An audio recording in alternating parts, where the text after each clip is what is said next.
여러분은 오늘 어떤 움직임을 했나요? 움직임이라고 하면 각 잡고 이제 운동센터 가가지고 전문가의 코칭 하에 하는 바른 움직임, 이런 것들을 좀 많이 떠올리실 수 있지만 우리는 그거보다 훨씬 많은 시간을 일상에서 움직이고 있어요. 요즘은 바른 움직임이라는 기준이 현실성을 너무 뛰어넘는 하이 퀄리티 기준으로 개념화되어 있어서 일상 움직임은 움직임으로 분류하기에도 매우 하찮은 것으로 인식하는 경우가 많은 것 같아요. 그런데 그것이 우리가 살아갈 대부분의 시간들이잖아요.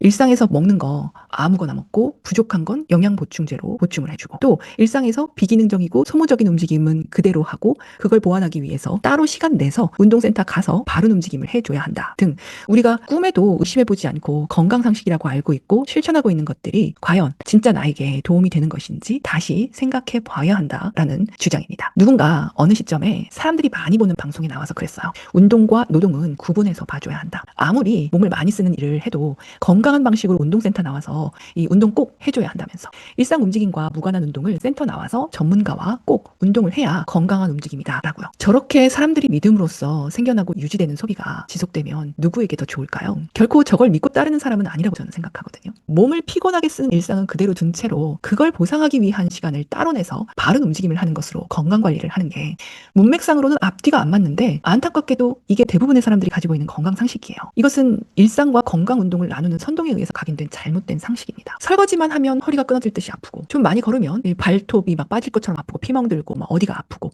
이럴 때 무엇을 선택해야 한다고 생각하시나요?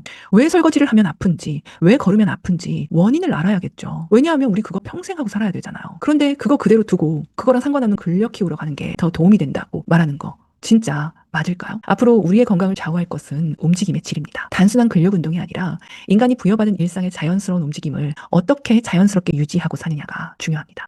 일주일에 3-4번 운동하는 시간만 바짝 빡세게 몸을 쓰고 나머지 23시간은 여전히 소모적인 움직임을 하는 루틴이라면 이게 과연 건강을 위한 운동이라고 할 수 있는 것인지 생각해 봐야 할 때이죠. 어디를 가도 건강하기 위해서 운동을 말하면 첫마디가 모두가 적정한 근력을 만들어서 유지해야 한다고 말합니다. 저도 여기에는 동의를 하는데, 우리 몸의 근육은요, 일상 속에서 다양한 자극과 반응을 통해서 기능을 유지하고 또 변화하는 내 몸에 맞추어 가지고 재조직하면서 자연적으로 유지되는 근육만이 실생활에 적용이 되고, 그 정도만 있어도 충분해요.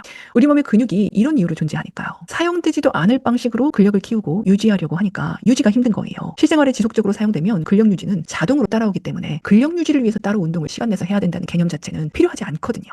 근육보다 더 중요한 것은 내 몸 사용법을 잘 알고 사용할 수 있느냐입니다. 기능적인 움직임을 말하는 거예요.